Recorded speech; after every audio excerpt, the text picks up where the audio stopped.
Hello, Rocco.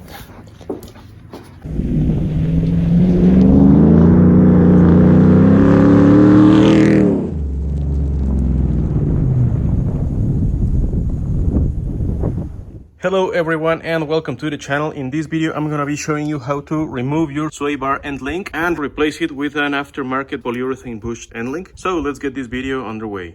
I'm gonna set this to loosen. I'm gonna let this rest against the knuckle of the truck.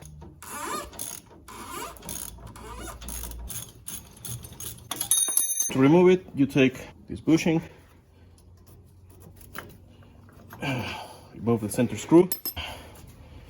And there we go. I'm now gonna take a moment to clean a little bit of this mess. I'm going to replace my stock sway bar end links with this energy suspension kit I bought at my local Autozone. It's pretty much a universal kit, but it's the same exact geometry as my stock Silverado. The part number is 9.8165R. The stock sway bar end links are not bad by any means, but I saw the upgrade kit for $20. I couldn't refuse. These are adjustable in the sense that you can change the position of the long bushing and the short bushing to extend or retract the position of the sway bar. And I found that the only way that these are going to mount is with the stock length, which is putting the small bushings on the outside and the long bushings on the inside.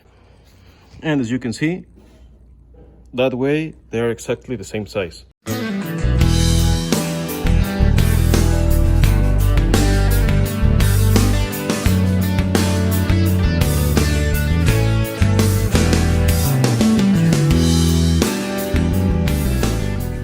To help me align these very well, to get them finger tight, I'm gonna jack the truck a little bit up, just so the holes align. Before I finish the installation, I'm gonna add a little bit of Loctite or thread locker.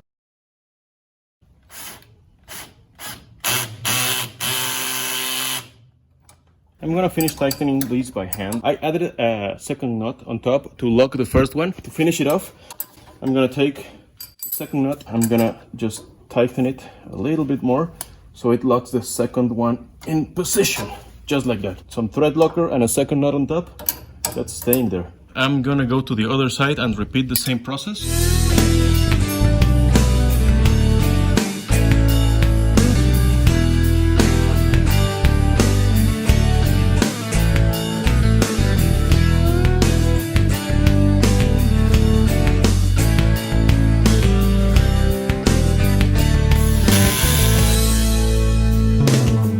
So I hope you enjoyed this little video. If you like it, please give it a big thumbs up. If you like what you see in my channel, please subscribe. As always, thank you very much for watching, and I will see you next time. Have a fantastic day.